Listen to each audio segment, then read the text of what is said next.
You're 3 weeks into dating someone new. They text you at midnight. They text you at 6 a.m. They send flowers to your office. They've already introduced you to their parents. They call you soulmate on the second date. You feel like the most special person alive. Bam! That rush of validation hits different when it comes this fast and this intense. That's love bombing. And it's already pulling your strings. Your brain is wired for reciprocity. When someone floods you with affection, attention, and grand gestures, your nervous system reads it as, this is real, this is urgent, match their energy or lose them. Researchers found that sudden emotional intensity triggers the same reward pathways as actual bonding. So your brain can't tell the difference between genuine intimacy and a carefully orchestrated performance. Your defenses drop. You stop asking questions. You become invested in proving you're worthy of all this attention. Picture it. A new boss takes you to lunch on day 2 and tells you you're their most talented hire in years. Suddenly, you're working weekends unpaid, defending them in meetings, ignoring red flags. Or a dating app match sends you a 1,000-word message about how they just knew you were the one. You get hooked before you've even met. Or a recruiter sends 5 messages in one day with incredible opportunities and job titles that sound perfect. And you're so flattered you skip your due diligence on the company entirely. But here's the kicker. Love bombing is a tactic. It's a setup. Once your defenses are down and you're emotionally invested, the person pulling the strings can shift. The attention becomes conditional. The criticism starts. The withdrawal hits harder because the contrast is so sharp. You've been primed to crave their approval. You're trapped in a cycle where you'll do anything to get back that dopamine hit of being special. Here's what to do. For the next 48 hours, notice the pace. Real intimacy is built slowly. If someone is moving at warp speed, flooding you with declarations, future plans, exclusivity talk before you've had 5 real conversations, pause. Write down the red flags in a note on your phone.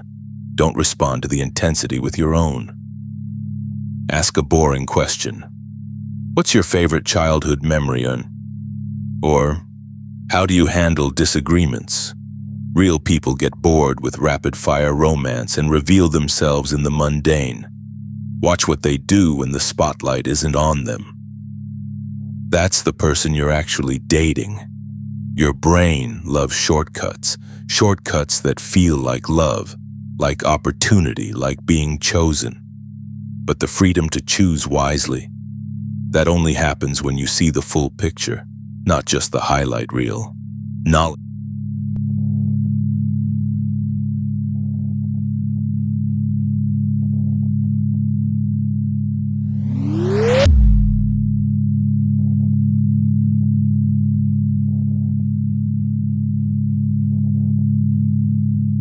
You're waiting.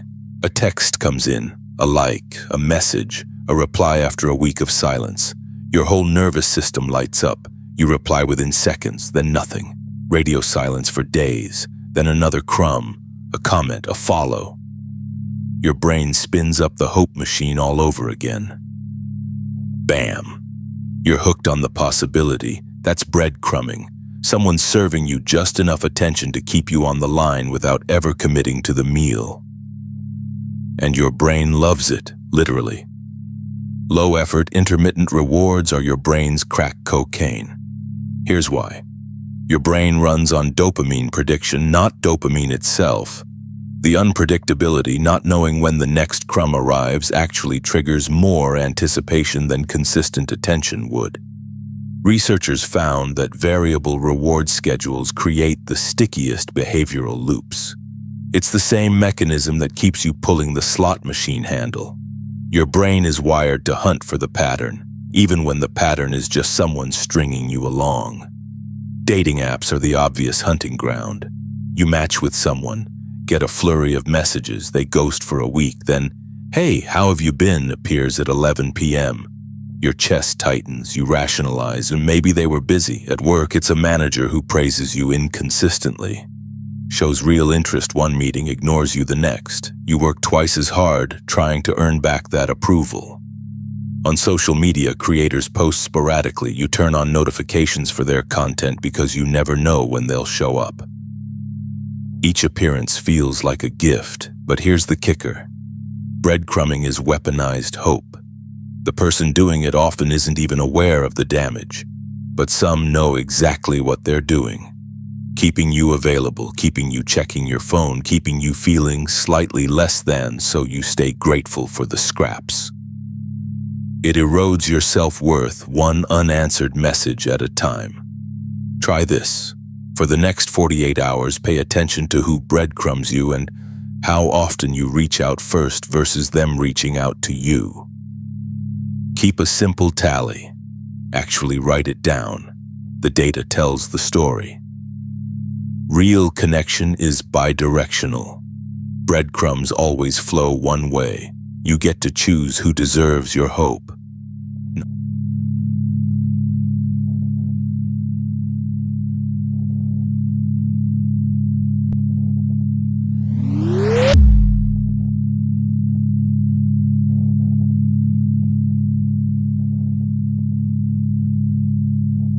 Someone paints a picture of a future you crave. Tomorrow you'll get that promotion. Next month you'll meet them again. This relationship is going to be different. You feel yourself relax. You agree to something now. Less money, your time, your trust. Because that beautiful future is closing around you like a home you've already moved into. Bam! You're feeling safe in a world that doesn't exist yet. That's future faking, and it's wired straight into how your brain judges risk. Your brain is lazy about timelines. It doesn't discount the future the way it should. A promise about tomorrow feels almost as real as cash in hand today. Researchers found that we're remarkably susceptible to promised futures, especially when we're tired, uncertain, or craving something we've been missing. The reward pathway lights up. Your skepticism takes a coffee break. Here's where it shows up. Your boss hints at a raise if you take on a grueling project now. No written terms, just "we're getting there." A new partner swears this is different, paints a year-long future together, then ghosts you 3 weeks in. A hustler promises you equity in a startup that's about to blow up. You work for free for 6 months. A brand dangles early access to a product they're still designing. You pre-order, hand over cash, and the launch date keeps slipping. Same pattern, different uniforms. But here's the kicker. Future faking is weaponized all the time. It's cheap persuasion, no immediate payout required. Just a shimmering vision. And because your brain loves shortcuts, it bypasses verification. You're essentially agreeing to a contract you can't read on a future you can't touch. Abusers, con artists, and mediocre managers all know this works. So here's your 48-hour challenge. For the next 2 days, write down every promise made to you that has no written confirmation. No details yet. Just collect them. Your job security depends on a conversation that hasn't happened. Someone said they'd text you back soon. You're told this situation will definitely change by Q3. Now look at that list. Which ones are real? Which ones are you holding air? One conversation with one person, asking for the date, the specifics, the signature. Just one. See what happens. Your brain is wired to trust narratives about tomorrow, but you get to decide which ones you actually believe.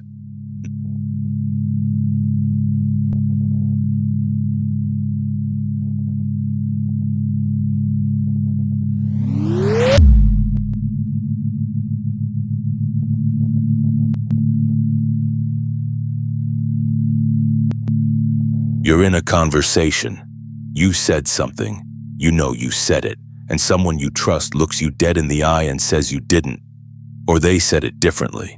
Or you're remembering it wrong. Or worse, you're being too sensitive, too dramatic, too crazy for bringing it up. Bam!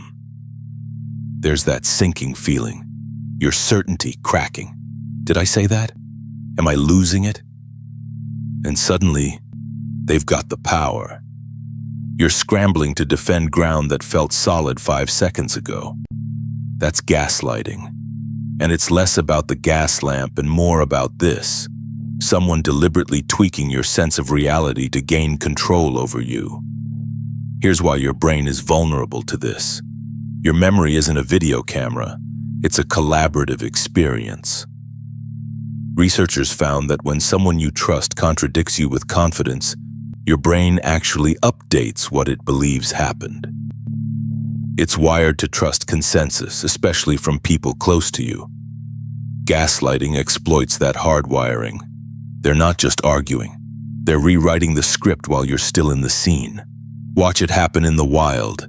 Your partner says they never promised that weekend trip, even though you remember planning it together for weeks. At work, your manager insists you didn't mention the deadline conflict you flagged twice in emails, and suddenly you're the forgetful one. On social media, someone claims you said something you didn't. 20 people repeat the lie and doubt creeps in. Your brain loves shortcuts. It loves trusting the crowd. Gaslighting weaponizes both. But here's the kicker. This is where control gets installed.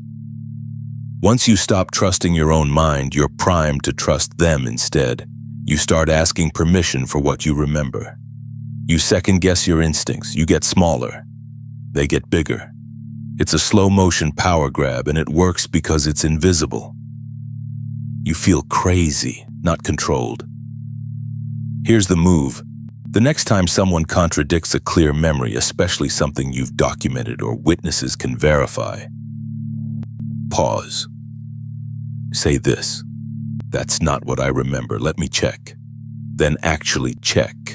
Pull the email, ask the third person, write down what happened while it's fresh, dated, and specific. Spend the next 48 hours noticing when you're doubting yourself without evidence. You'll see the pattern. Your brain is capable. Your memory matters. And the moment you stop outsourcing your reality to someone else's version is the moment you get your agency back. Not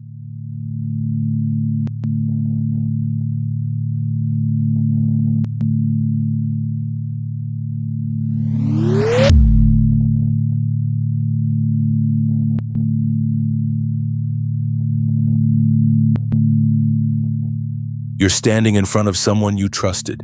You've just named something they did that hurt you. And instead of pausing, instead of listening, they blow up. They deny it happened. They attack you for bringing it up. They twist it around so somehow you're the villain now. Bam! You're reeling. Your own words are being used as evidence against you. This isn't an argument anymore. It's a trap. That's DARVO. Deny, attack, reverse, victim, and offender. And it's already pulling your strings the moment it starts. Here's how your brain gets tangled in it. When someone you're close to flips the script on you, your brain is wired to second-guess itself. Researchers found that sudden accusation triggers a defensive response so strong it overrides what you actually know to be true. Your brain loves shortcuts, and the shortest one says, "If they're attacking me this hard, maybe I'm wrong."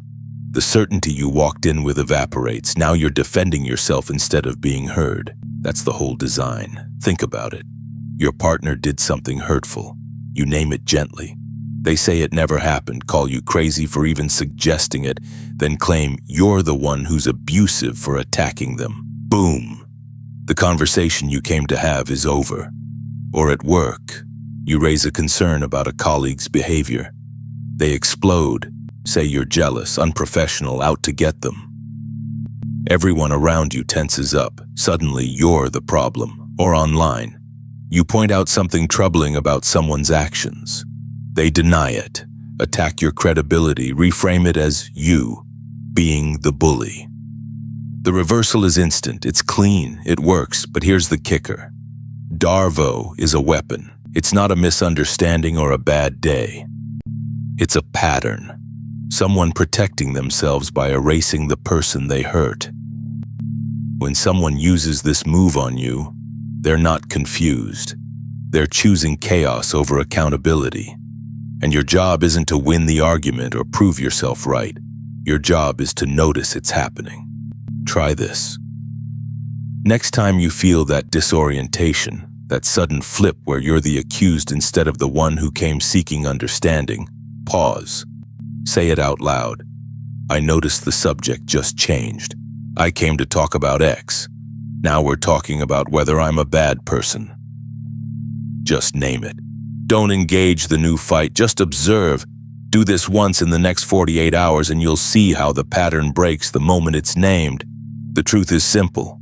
You know what you felt. You know what happened. DARVO works because it makes you doubt that knowing. But the moment you see it for what it is, a reversal, not a reality, you're out of the trap.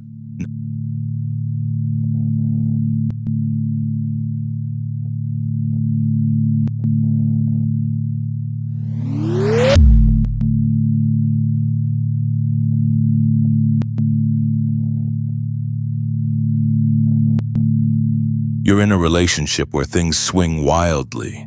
One day they're distant, cold, even cruel. You feel invisible, your chest tightens, then suddenly they're texting you constantly, showering you with attention, making you feel like the only person in the room. The relief floods in. It feels like love because the contrast is so sharp. Bam! Your nervous system went from hell to heaven in 48 hours. That's trauma bonding. And it's already rewriting your attachment wiring.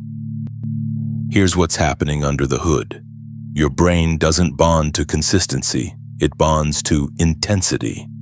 When threat and reward alternate, mistreatment followed by intermittent validation, your brain floods with stress hormones, then dopamine.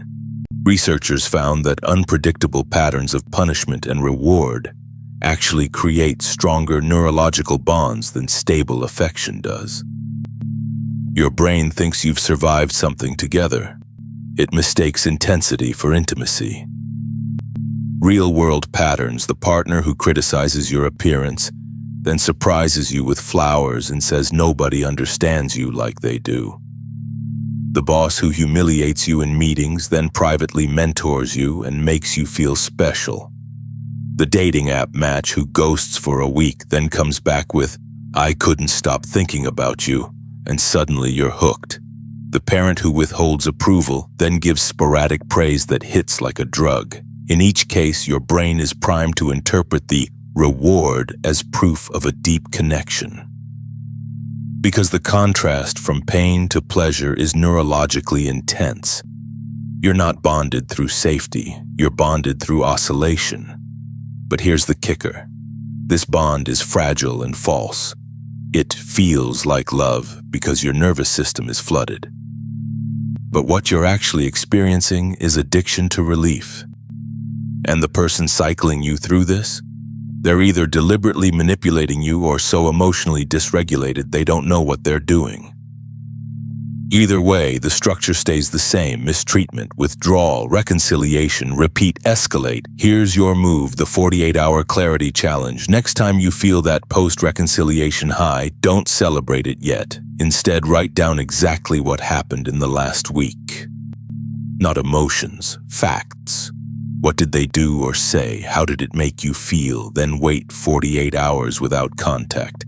See if the high still feels like love or if the exhaustion underneath surfaces. The goal isn't to judge yourself for feeling bonded. It's to name what's real. Real love doesn't require oscillation between pain and relief. It doesn't require you to justify mistreatment with intermittent moments of closeness. You're not broken for falling into this. Your brain is doing exactly what evolution wired it to do. But you can see it now, and once you see it, you get to choose differently.